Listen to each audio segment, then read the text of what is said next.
अस्सलाम वालेकुम। उम्मीद है कि आप सब खैरियत से होंगे। आज का जो टॉपिक है 10th स्टैंडर्ड के लिए हिस्ट्री का, वो है वर्ल्ड इकॉनमी टेक्स शेप। इससे पहले हमने जो टॉपिक पढ़ा था, जो कि 19th सेंचुरी के बारे में हमने पढ़ा, फ्रॉम 1815 अप टू 1914। इसमें हमने 3 टाइप्स ऑफ फ्लोज पढ़े थे जो कि इकोनॉमिस्ट्स ने आइडेंटिफाई किए थे। अब जो टॉपिक हम पढ़ेंगे वर्ल्ड इकॉनमी टेक्स शेप, इसमें हमें ये समझ आएगा कि किस तरह से धीरे धीरे जो वर्ल्ड इकॉनमी है उसको शेप मिलती जा रही थी।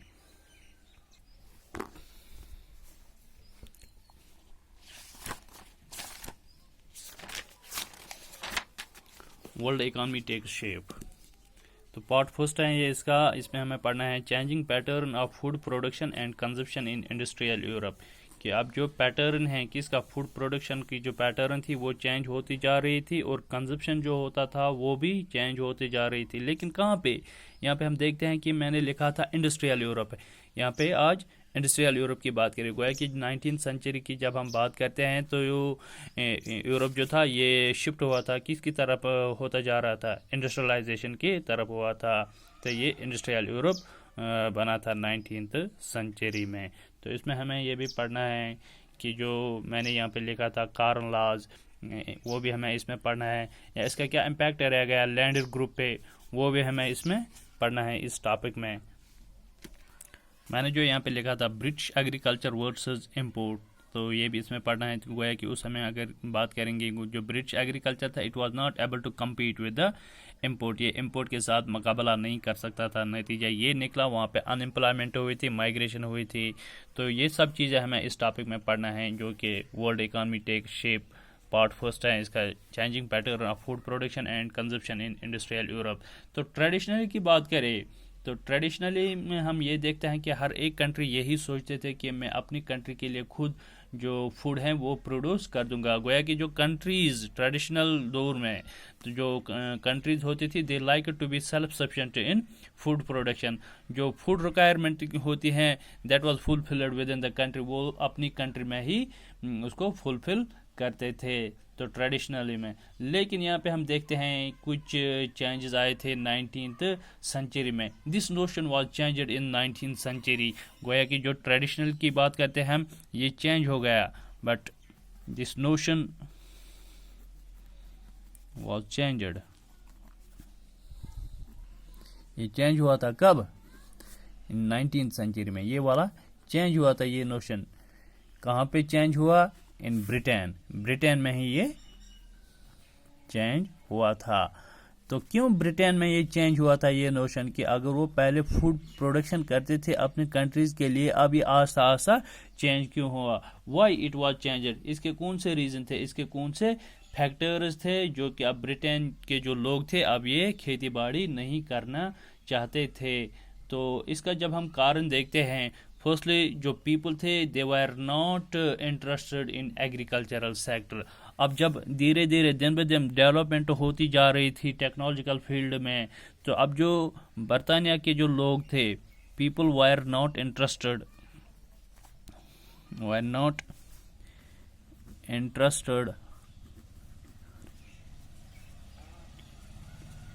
Interested in agricultural sector. ये लोग अब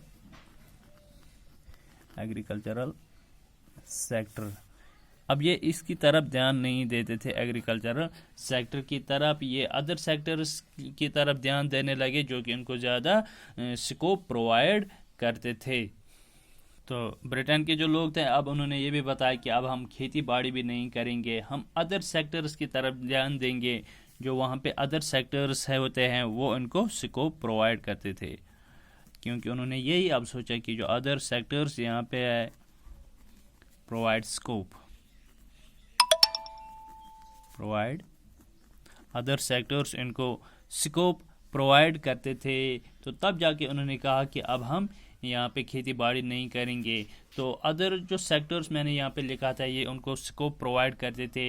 इसमें हम देखते हैं कि जो यूरोप था ये एग्रीकल्चरल यूरोप था, ये अब शिफ्ट होने लगा था। जो यूरोप था ये क्या था, एग्रीकल्चरल यूरोप। ये अब शिफ्ट होने लगा था किसमें, इंडस्ट्रियल यूरोप। ये अब क्या बनता जा रहा था, इंडस्ट्रियल, जो कि मैंने ऊपर से ही लिखा था पहले लाइन में कि ये फूड प्रोडक्शन या जो चेंजिंग पैटर्न है ये कहाँ पे कंजप्शन है, इंडस्ट्रियल यूरोप में। यहाँ पे हम देखते हैं कि जो एग्रीकल्चर यूरोप था ये शिफ्ट हुआ था इंडस्ट्रियल यूरोप, या हम बात करेंगे इसको ये भी बता सकते हैं कि जो एग्रीकल्चरल सोसाइटी थी ये अब चेंज होती जा रही थी, शिफ्ट होती जा रही थी किस में, ये अब इंडस्ट्रियल सोसाइटी बनती जा रही थी। नतीजा ये निकलता है, इसमें हम ये देखते हैं कि इंडस्ट्रीज यहाँ पे स्टार्ट हुए थे, इंडस्ट्रीज का आना स्टार्ट हुआ था, यहाँ पे इंडस्ट्रीज स्टार्ट हुए थे 19th सेंचुरी में। जब हमने पढ़ा था कि यहाँ पे भी हम देखते हैं जो फूड प्रोडक्शन है, ये फूड कंजप्शन है, ये अब चेंज हुआ था। यहाँ पे हम देखते हैं कि जो फूड प्रोडक्शन है या फूड कंजप्शन है ये अब चेंज होता जा रहा था, जो कि जो फूड प्रोडक्शन थी या फूड कंजप्शन थी जो कि पहले सेल्फ रिलायंस का एक सिंबल हुआ करता था, लेकिन ये चेंज हुआ था।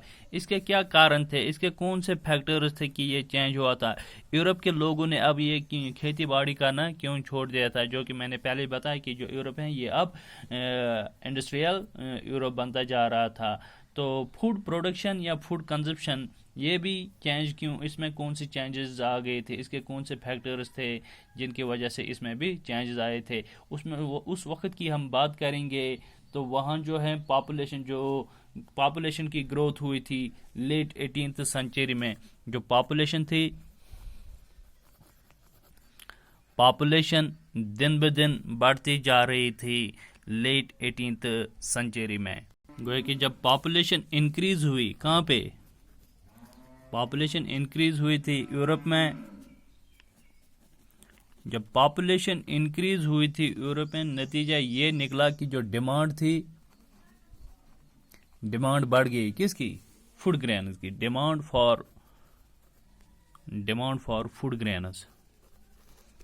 जब पॉपुलेशन बढ़ती है तो डिमांड भी बढ़ते हैं किस चीज़ के लिए, फूड ग्रेन्स के लिए। फूड ग्रेन्स इंक्रीज, इस चीज़ की डिमांड भी बढ़ गई। या अगर हम बात करेंगे लेट 18th सेंचुरी की जो पॉपुलेशन है, तो जो कि थॉमस रॉबर्ट माल्थस ने कहा था कि पॉपुलेशन इज इंक्रीजिंग एट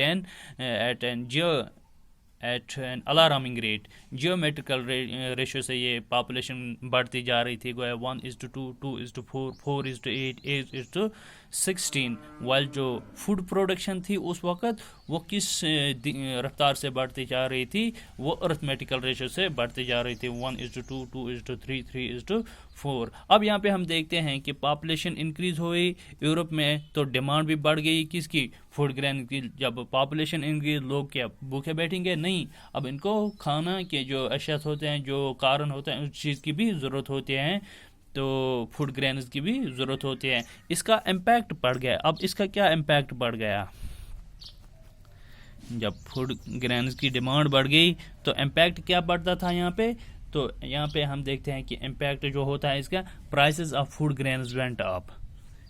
जब डिमांड बढ़ गई तो बाद में प्राइस भी अप होता जाता था, prices of food grains went up. जो इम्पैक्ट था, prices of food grains went up, तो प्राइस जो था फूड ग्रेन्स का वो भी बढ़ता जा रहा था। लेकिन उस समय ये लोग क्या करते थे, ये इंपोर्ट करते थे। गोया कि जो उस वक्त जो प्राइस हैं उस पर गवर्नमेंट जो है वो कंट्रोल करता था कि जो फूड उस समय इंपोर्ट किया जा रहा था, क्योंकि जब पॉपुलेशन बढ़ गई थी, फूड की भी जो डिमांड है वो बढ़ती जा रही थी, वो इंपोर्ट कर रहे थे। थोड़ा सा प्राइस वहाँ पे हम देखते हैं कि प्राइस हम देखते हैं कि वो बढ़ गया था जब डिमांड बढ़ गई थी। तो ये डिमांड कैसी बढ़ते हैं, प्राइस कैसा बढ़ता है, जब पॉपुलेशन इंक्रीज होती है, डिमांड बढ़ती है, तो डिमांड के साथ ही जो प्राइस होता है वो प्राइस भी बढ़ता है। जब डिमांड नहीं होती है तो प्राइस भी जो है वो डाउन होता है। तो फूड जो है ये उस समय इंपोर्ट किया जा रहा था, फूड जो है it was imported.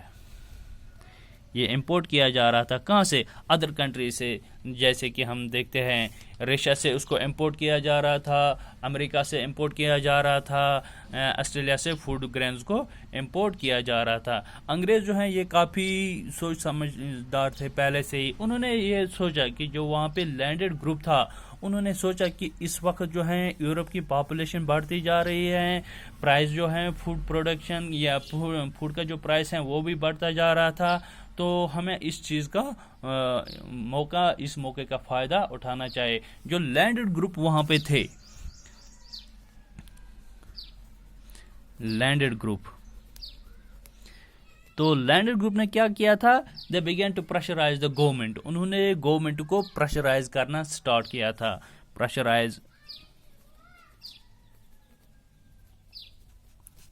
The government, उन्होंने गवर्नमेंट पर दबाव डाला, उन्होंने गवर्नमेंट को प्रेशराइज किया। उन्होंने क्या बताया था गवर्नमेंट को, उन्होंने ये कहा कि आप हमारी एक मदद कर दो, हम जो हैं तो हम फूड ग्रेन जो हैं अपने ही कंट्री में प्रोड्यूस करेंगे, तो इंपोर्ट पर जो है आप इस पर रिस्ट्रिक्शंस आयद करेंगे। हम अपने ही कंट्री में फूड ग्रेन प्रोड्यूस करेंगे, पैसे कमाएंगे, और जो फूड ग्रेन्स आप इंपोर्ट करते थे या गवर्नमेंट जो है वो इंपोर्ट करते थे फूड ग्रेन्स अदर कंट्री से, उस पर आप रिस्ट्रिक्शंस लगा दो। गोया कि जो इंपोर्ट जो था उस पर अब हम देखते हैं कि रिस्ट्रिक्शंस आयद होती जा रही है, जो कि मैंने पहले ही लिखा था कि कॉरन लॉ पढ़ना है और इसके साथ इसका इम्पैक्ट पढ़ना है, इसका क्या इम्पैक्ट रह गया था। तो यहाँ पे हम देखते हैं कि जो इंपोर्ट हैं, अब गवर्नमेंट ने भी उनकी बात मान ली, क्योंकि जो लैंडेड ग्रुप था या पावर इन्हीं के हाथ में होता था उस समय, जब ये एग्रीकल्चरल सोसाइटी होती थी। इंडस्ट्रियल सोसाइटी से पहले ही या इंडस्ट्रियल यूरोप से पहले जो लैंडेड ग्रुप होता था, इनका दबदबा वहाँ पे चल रहा था। तो नतीजा ये निकला, जो लैंडेड ग्रुप था उन्होंने गवर्नमेंट को प्रेशराइज किया कि हमारी मदद कर दो आप, जो है हम food grain with in country में प्रोड्यूस करेंगे, पैसे भी कमाएंगे। तो उन्होंने ये बताया कि जो इंपोर्ट इस समय किया जा रहा था, इंपोर्ट पर ऑफ रिस्ट्रिक्शंस लगा दो, रिस्ट्रिक्शंस। तो गवर्नमेंट को इनकी बात माननी पड़ेगी। उन्होंने उनकी बात जो है लैंड ग्रुप की जो बात थी वो उन्होंने मान ली थी। गोया कि जो इंपोर्ट जो है उसको बंद कर दो, हम यहाँ पे पैसे कमाएंगे। ये इंपोर्ट कहाँ से आता था उस समय, जो इंपोर्टेड थे फूड ग्रेन्स, ये आते थे उस समय अमेरिका से, रशिया से, ऑस्ट्रेलिया से।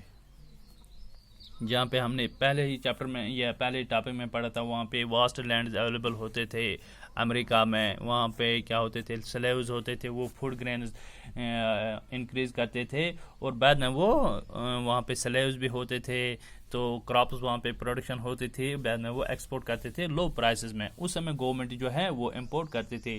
तो यहाँ पे हमें ये चीज़ें देखने को मिलती थी कि जब इंपोर्ट बंद किया गया था तो गवर्नमेंट जो थे, government restricted the imported corn. तो फाइनली लैंड ग्रुप ने प्रेशराइज किया, दे जो है वो सक्सेसफुल हो गई।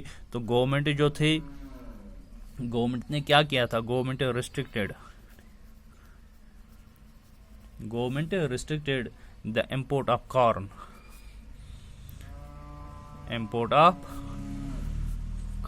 ये लोग जो अनाज लाते थे गवर्नमेंट, तो उसको उन्होंने रिस्ट्रिक्शंस उस पर आयद की थी। गोया कि यहाँ पे हम देखते हैं कि कॉर्न लॉज बन गया, जो लॉज बन गए, रिस्ट्रिक्शंस जो आयद हुई थी, तो उसको हम बोलते हैं कॉर्न लॉज, जो कि मैंने पहले ही आपको बताया था कि कॉर्न लॉ पढ़ना है तो उसके इम्पैक्ट क्या पड़े थे। तो यहाँ पे हम देखते हैं कि कॉर्न लॉ क्या होता है। अगर 5 नंबर वाला क्वेश्चन आएगा एग्जाम में कि कॉर्न लॉ क्या है, तब आपको यहाँ से स्टार्ट करना है कि जो पॉपुलेशन थी वो इंक्रीज हुई थी, जो डिमांड थी फूड ग्रेन्स की वो भी इंक्रीज हुई थी यूरोप में। जब डिमांड बढ़ गई किसकी, फूड ग्रेन्स की, यूरोप में जो प्राइसेस था वो भी अप हुआ था। और जो हम उस सिचुएशन में हम ये देखते हैं कि जो लैंडेड ग्रुप थे उन्होंने ये सोचा that they will earn more money, so they pressurise the government to restrict the import of corn, तो so that they will produce corn within the country and to earn more profit. आपको यही लिखना है कि जब with the increase in population demand for food grains increase in Europe, as the demand increases for the food grains increase in Europe, prices of food grains went up, and in this situation the landed group felt that they could earn more, so they start pressurizing the government to restrict the import of corn so that they will produce the corn within the country and earn more profit, and this that is called corn law। corn law यही होता है। अब ये अगर 1 या 2 number वाला question आता है, कभी कभी ये शॉर्ट आंसर टाइप क्वेश्चन आता है, तो तब उस समय आपको क्या लिखना है, उस समय आप ये लिखेंगे।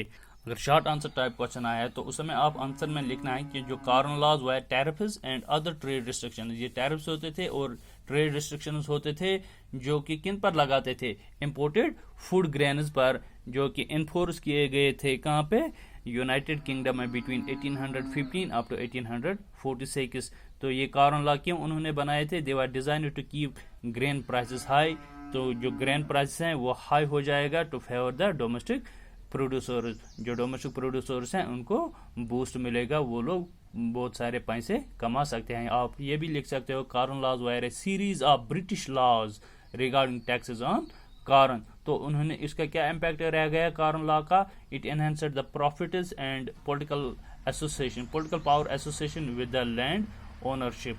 तो यहाँ पे हम देखेंगे कि जो कॉर्न लॉज हैं अब कॉर्न लॉज बन गए। अब यहाँ पे हम देखते हैं कॉर्न लॉज बन गए। हमारा जो टॉपिक था वो है world economy takes shape, first part जो है इसका, इसमें हम देखेंगे। अब यहाँ पे हम वापस अपने कॉर्न लॉ तो आपको समझ में आ गया, तो अब हम वापस आएंगे अपने टॉपिक पर कि जो इंडस्ट्रियल ग्रोथ हुई थी यहाँ पे, कि किस तरीके से वर्ल्ड इकोनॉमी जो है उसको शेप मिल गई थी। 19th सेंचुरी की जब हम बात करते हैं, कॉर्न लॉ आपको समझ में आ गया, तो यहाँ पे हम बात करेंगे 19th सेंचुरी की, वर्ल्ड इकोनॉमी टेक्स शेप। तो यहाँ पे हम देखते हैं 19th सेंचुरी में जो यूरोप था ये इंडस्ट्रियल यूरोप था। 19th सेंचुरी की जब हम बात करते हैं, यूरोप जो क्या, ये अब क्या बन गया, ये इंडस्ट्रियल यूरोप बन गया।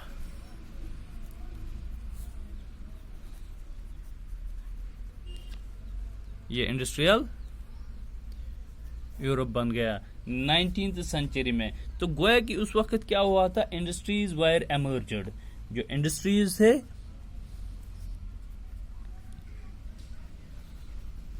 इंडस्ट्रीज एमर्जड, तो क्या हुआ था, इंडस्ट्रीज एमर्ज हुए थे। ग्रेजुअली हम देखते हैं आस्ता आस्ता जो पावर था ये शिफ्टेड होने लगा, power shifted from landed groups,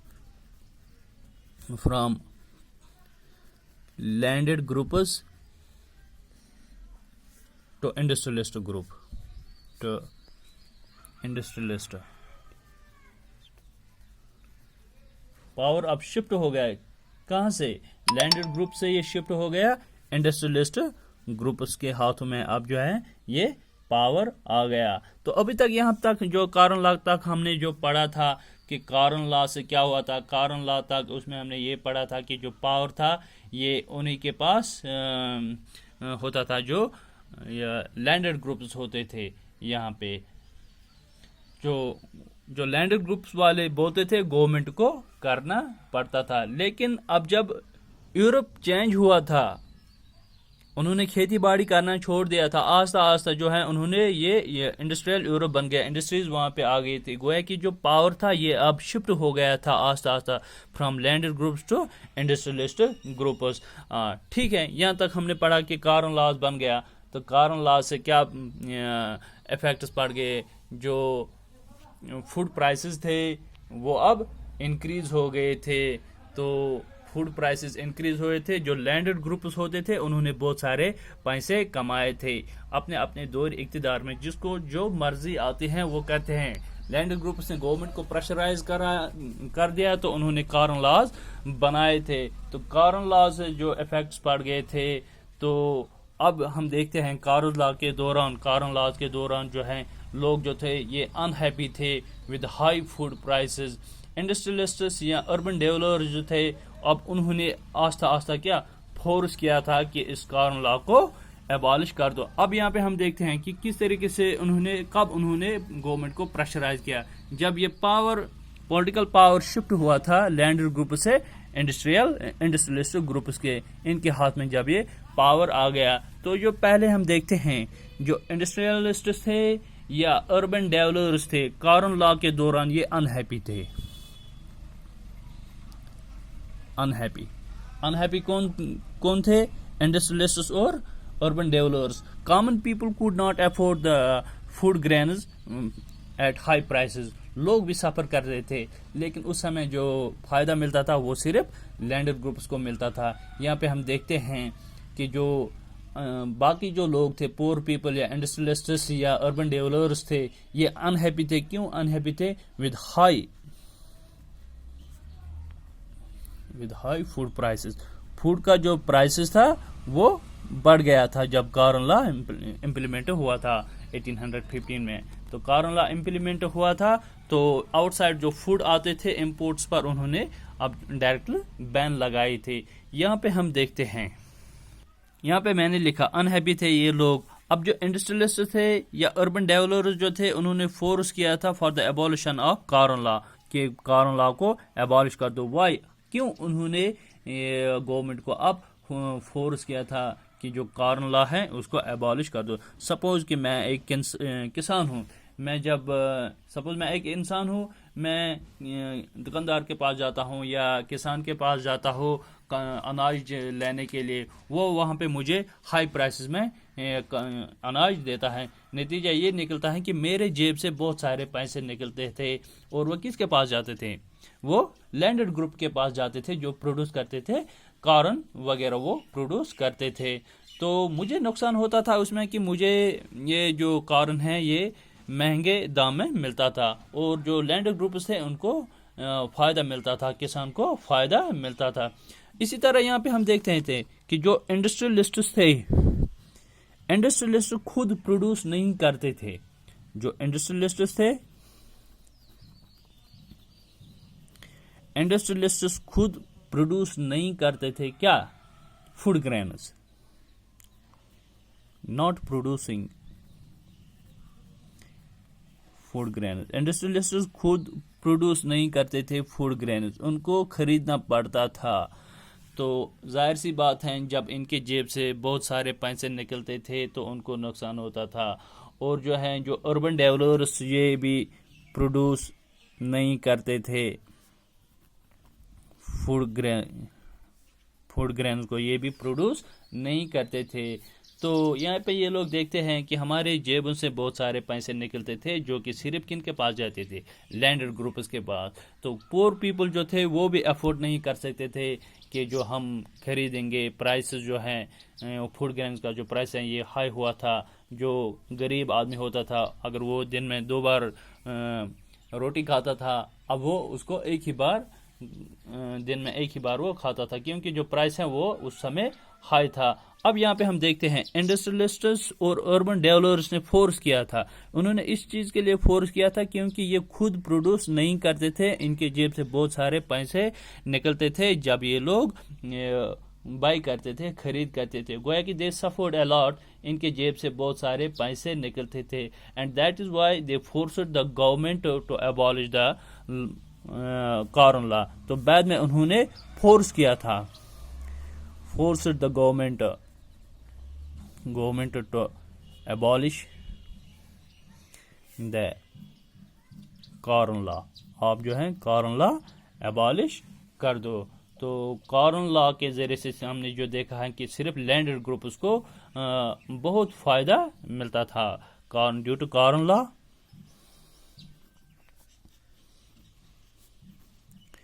landed groups जो है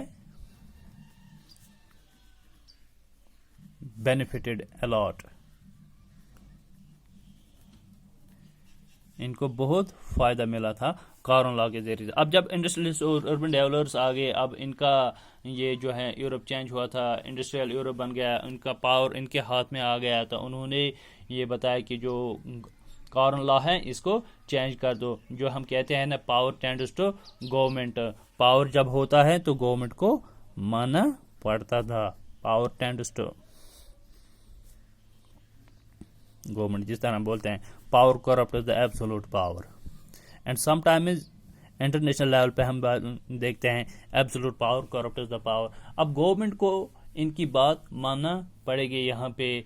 तो उन्होंने कहा कि जो है कॉर्न लॉ है, कॉर्न लॉ को उन्होंने एबॉलिश किया था। तो ट्रेडिशनली अगर हम इसके एनालाइज करेंगे, जो इकॉनमी जो थी ये एग्रीकल्चरल इकॉनमी होती थी। हम जो टॉपिक जो है वर्ल्ड इकॉनमी टेक शेप, ये उसको शेप मिल गई।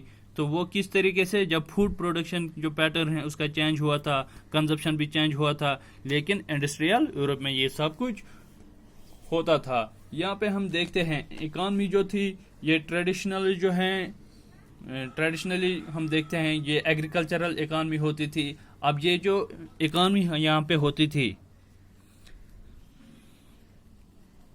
ट्रेडिशनली, पहले ये क्या होती थी, एग्रीकल्चरल इकॉनमी होती थी। एग्रीकल्चरल इकॉनमी होती थी। बाद में हम ये भी देखते हैं कि ये अब शिफ्ट हो गए कहाँ पे, इकॉनमी भी शिफ्ट हो गए, इंडस्ट्रियल इकॉनमी बन गई। या सोसाइटी जो थी एग्रीकल्चर सोसाइटी होती थी, अब ये चेंज हुई थी, इंडस्ट्रियल सोसाइटी बन गई। गोया कि जो अब इकॉनमी जो है पहले ये डिपेंड करती थी एग्रीकल्चर पर, खेती बाड़ी पे। आज जो हम देखते हैं 19th सेंचुरी में अब जो इनकी इकॉनमी है ये इंडस्ट्रियल इकॉनमी बन गई। ये इनकी जो इकॉनमी है ये अब किस पर डिपेंड करती थी, इंडस्ट्रीज सेक्टर, इंडस्ट्रियल सेक्टर पर। लेकिन जब कॉर्न लॉ स्कैर्प हो गया, कॉर्न लॉ को उन्होंने एबॉलिश करवाया, इंडस्ट्रियलिस्ट्स ने कॉर्न लॉ को एबॉलिश करवाया, तो इसका क्या इम्पैक्ट पड़ा था लोगों पर, उसका हम देखते थे with the scrapping of corn law.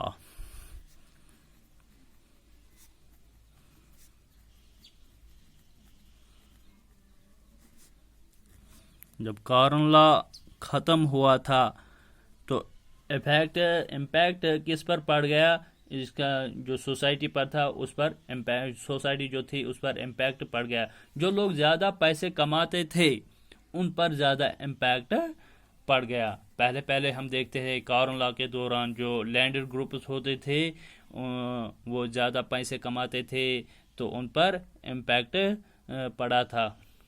तो उनके ऊपर क्या इम्पैक्ट पड़ा था, तो इम्पैक्ट क्या पड़ा था कॉर्न लॉ ख़त्म होने से, तो इम्पैक्ट ये पड़ा था, impact on landed group,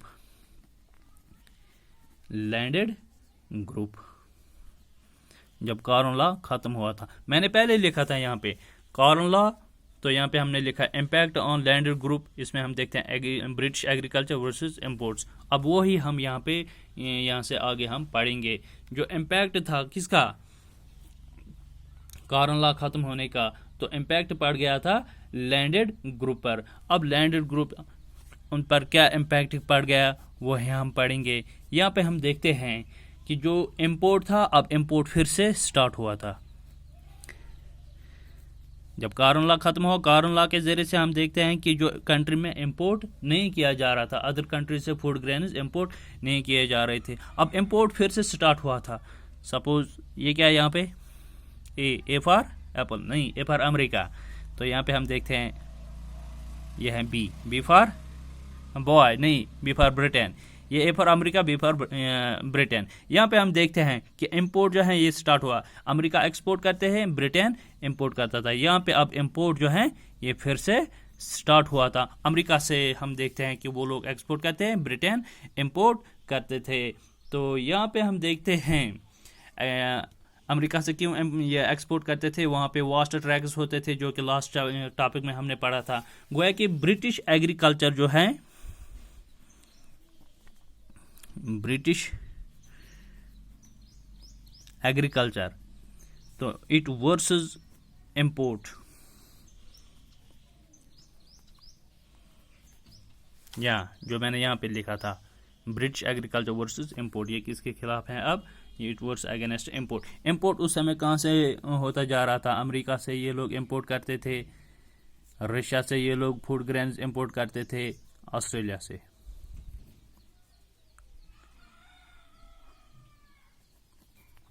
Australia से ये लोग इंपोर्ट करते थे। गोया कि यहाँ हम देखते हैं कॉर्न लॉ खत्म होने से क्या इम्पैक्ट पड़ गया। गोया कि जो ब्रिटिश एग्रीकल्चर था it was not able to compete with the imports. British agriculture जो था not able to compete, it was not able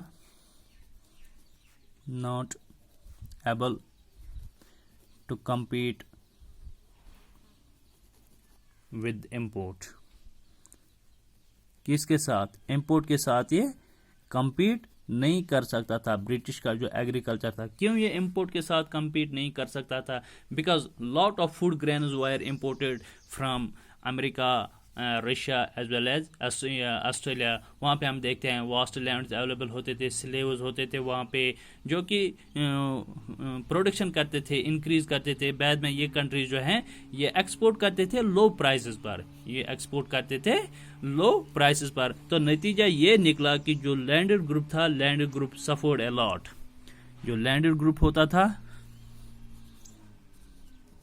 landed group suffered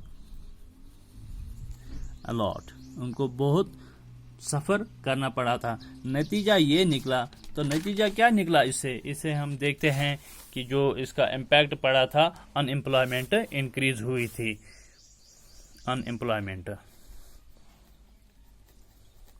unemployment बढ़ गए थे और माइग्रेशन भी होते जा रहे थे। तो यहाँ पे हम देखते हैं जो अनएम्प्लॉयमेंट है यह है फ्लो ऑफ लेबर के साथ डील करता है। फ्लो ऑफ लेबर, जो लैंड ग्रुप थे अब ये सफ़र करते थे। जो अनएम्प्लॉयमेंट है वो इंक्रीज होती जा रही थी। अब अनएम्प्लॉयमेंट क्यों वहाँ पे बढ़ गई? वहाँ पे उन्होंने देखा कि जो वहाँ पे ब्रिटिश एग्रीकल्चर जो है ये अब compete नहीं कर सकता था इंपोर्ट्स के साथ। तो जो खेती बाड़ी के साथ वाबस्ता रखते थे, they left there land uncultivated. उन्होंने अपनी जो लैंड है उसको ऐसे ही अनकल्टिवेटेड छोड़ दिया था। और जो वहाँ पे मजदूर होते थे, लेबर होते थे, उनको भी उन्होंने छुट्टी की थी। अब वो हम खेती बाड़ी नहीं करते हैं। तो ये हम दूसरे तरीके से भी समझ सकते हैं कि ब्रिटिश एग्रीकल्चर ने इंपोर्ट के साथ compete क्यों नहीं कर सका। जिस तरह हम यहाँ पे देखते हैं जो कश्मीरी राइस होता है उसको हम compete नहीं कर सकता था जो यहाँ पे इंपोर्टेड फूड ग्रेन्स होते थे, राइस होते थे, अदर स्टेट से आते थे। अगर कश्मीर का चावल 3000 में 1 क्विंटल मिलता था, जो बाहर से आता है वो 2000 में 1 क्विंटल मिलता था। तो बाद में हम देखते हैं यहाँ जब हम खेती बाड़ी करते हैं इसमें बहुत सारा पैसे लगते थे, खर्चा उसका ज़्यादा आता था। लेकिन जब हम बात करते हैं इंपोर्ट से वो हमें सस्ते मिलता है। तो इस चीज़ की वजह से हम देखते हैं उन्होंने जो ब्रिटिश एग्रीकल्चर जो था वो compete नहीं कर सकता इंपोर्ट्स के साथ। तो उसका जो है